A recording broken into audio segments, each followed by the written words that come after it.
Nah, tapi Udah bisa. informasinya benjolan yang di ketiak kempes atau nggak ada ini informasinya? Udah hilang Pak Ustadz, di sini sama di ketiak Loh, udah hilang. kemarin pas sebelum Hilang. rukyah itu benjolannya di leher sama di ketiak ya? Ya, dari ketiak naik ke leher gitu. Nah, setelah rukyah tuh yang pertama saya rasa ya, tidur saya nyenyak gitu. Udah nggak mimpi-mimpi buruk. Itu pertama ya, positifnya. Kemudian makin hari makin terasa nyeri hilang. Lalu itu benjolan yang ini pertama sehari setelah rukyah hilang di sini. Yang di leher. Nah, itu sehari hilang. Kemudian di keti itu kan ada beberapa hari gitu mengempes hilang, mengempes, udah alhamdulillah hilang Pak Ustadz. Karena Pak Ustadz tetap ke dokter kan Pak Ustadz bilang ya, tetap ke dokter. Saya ke dokter loh, saya sampai medical check up gitu kan, semua bersih Pak Ustadz. Torak semuanya ini hasil medis bersih semua, nggak ada apa-apa. Iya.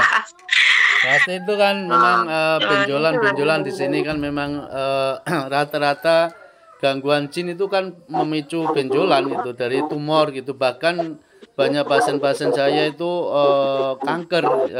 kanker ganas gitu. Itu penyebabnya memang dari gangguan jin gitu. Iya Ustaz, Masya Allah lah Pak Ustaz. Alhamdulillah gitu. Alhamdulillah. Terasa loh, ya, semalam setelah rukyah itu benar-benar tidur saya nyenyak, Pak Ustaz, teringat rasanya gitu, bisa tidur. Apa karena tidurnya udah enak, jadi kayak gimana ya, terasa sakit gitu. Insyaallah. Ya memang kesembuhan pasien itu memang berbeda-beda ya. Kadang ada yang proses melalui proses. Nah, ini untuk teteh ini sepertinya memang dimudahkan Allah ya dalam proses kesembuhannya, ya. Makanya gimana ini dapat kabar katanya habis rukyah nemu beras sama jarum ya. Gini. Berasnya itu berbeda, ketemunya sama jarum berbeda harinya. Hari pertama karena udah merasa enakan gitu, udah nggak sakit juga.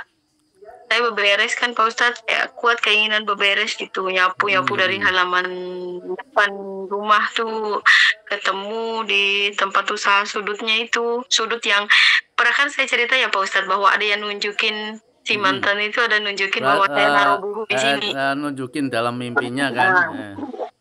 Ya, nah di tempat itulah saya nemu itu.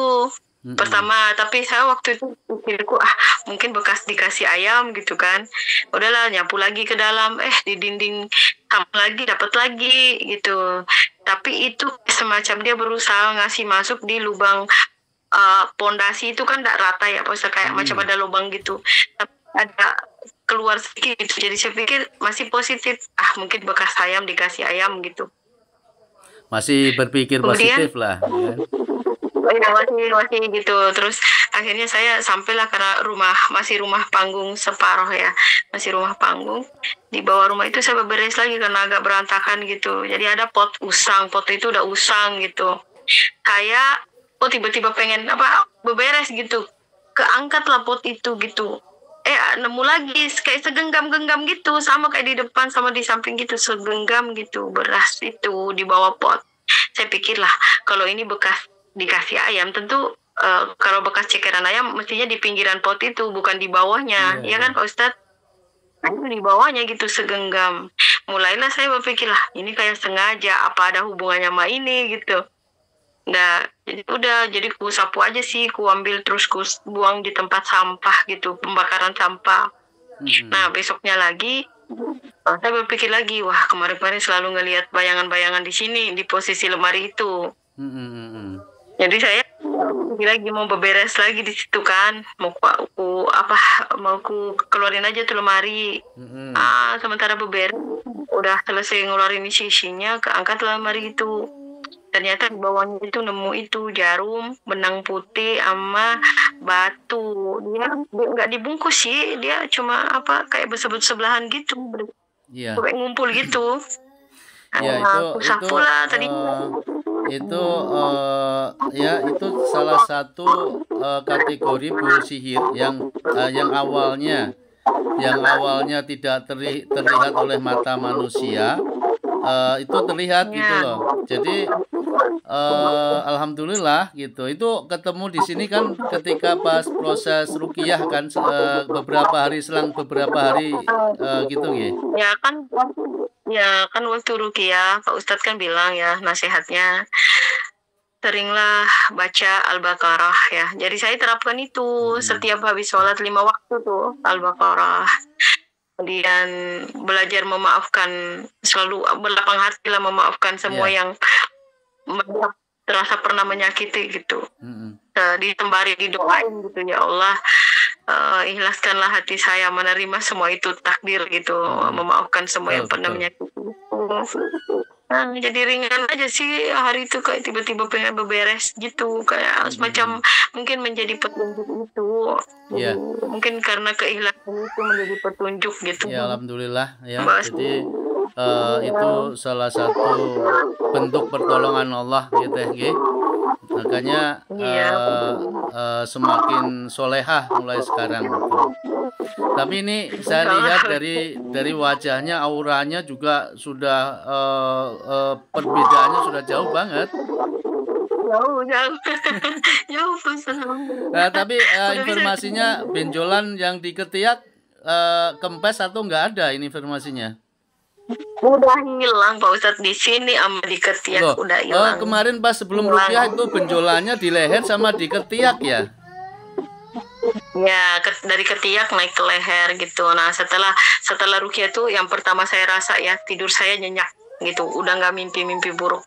Itu pertama ya positifnya.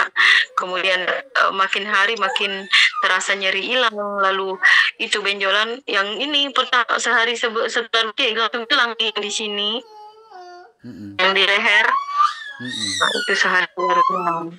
Kemudian di keti itu kan ada beberapa hari gitu mengempes hilang, mengempes, udah alhamdulillah hilang Pak Ustadz. Karena Pak Ustadz tetap ke dokter kan, Pak Ustadz bilang ya tetap ke dokter. Saya ke dokter loh, saya sampai medical check up gitu kan, semua bersih Pak Ustadz. Torak semuanya di ini hasil medis bersih semua, nggak ada apa-apa.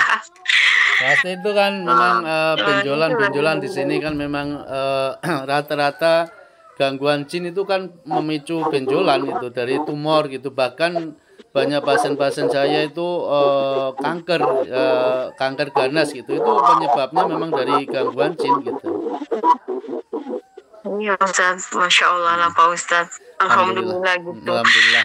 Terasa loh, semalam setelah ruqyah itu benar-benar tidur saya nyenyak, Pak Ustaz, ringan rasanya gitu, bisa tidur. Apa karena tidurnya udah enak, jadi kayak gimana ya, terasa sakit gitu. Insyaallah.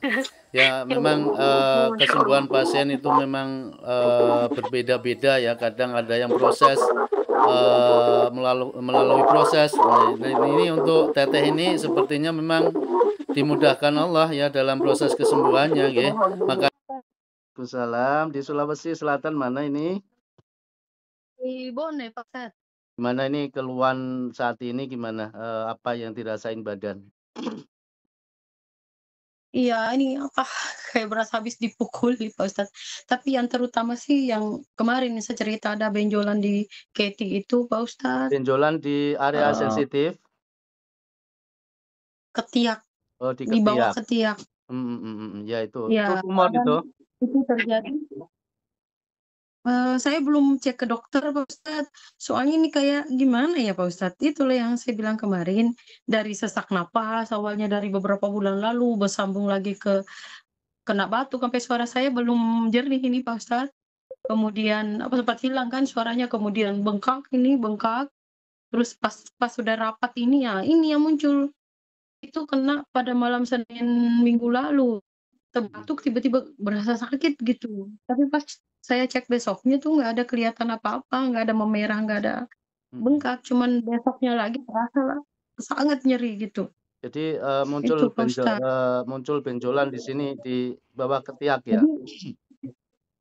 jadi saya raba, karena terasa nyeri, saya raba seperti ada benjolan lunak gitu. Jadi benjolan itu nggak keras gitu, dia kayak lari-lari gitu. Terus ada juga di sini ternyata tadi baru Di aku tiroid. kan terasa hari ini tegang di ini loh, di leher nih, batang leher ini, Ya. belakang, bawah telinga. Jadi Ada terasa juga. ketika gangguan jin itu dibiarkan, itu akan memicu benjolan-benjolan ya, khususnya di bagian sini tiroid ya.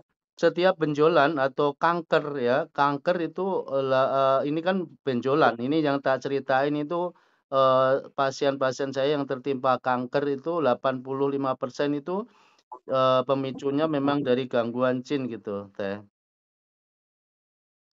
Dalam minggu ini Saya mau mimpi cerita yang dikit diingat ya. apa, Teteh? Ya, mimpi itu. Jadi selama beberapa waktu terakhir ini memang selalu mimpi buruk, Pak Ustadz. Yang pertama tuh itu selalu didatangi nama mama gitu. Jadi berasa serba salah. Jadi bersiaralah ke makam, masih aja mimpi itu. Saudara saya meninggal itu kayak per tahun tuh ada gitu loh, Pak Ya. Ustadz. Kemarin baru-baru aja bulan 5 lagi gitu. Jadi saya Terus kaget juga ya. Jadi setiap tahun di sini keluarga besar Teteh mengalami meninggal gitu ya. Korban jiwanya sudah berapa itu? ya, tapi maksudnya kita kan nggak serumah, Pak Ustadz. Ada yang tinggal di Makassar, ada yang iya 2 itu yang meninggal tuh di Makassar. Nah, saya sama mama kemarin kan ini tinggalnya. Jadi karena adanya yang saya bilang ada taburan pasir waktu-waktu itu ya, ada taburan pasir, ada suara ketukan yang tidak ada orang gitu. Hancurkan benjolan-benjolannya ya Allah. Awhayna ila Musa an alqi asaq fa idza hiya talqafu ma yafikun. Perutnya ditepuk-tepuk, Teteh perutnya tepuk-tepuk diniatkan untuk mengeluarkan nggih. وأوحينا إلى موسى أن ألق عصاك فإذا هي تلقف ما يأفكون فوقع الحق وبطل ما كانوا يعملون فانقلبوا هنالك وانقلبوا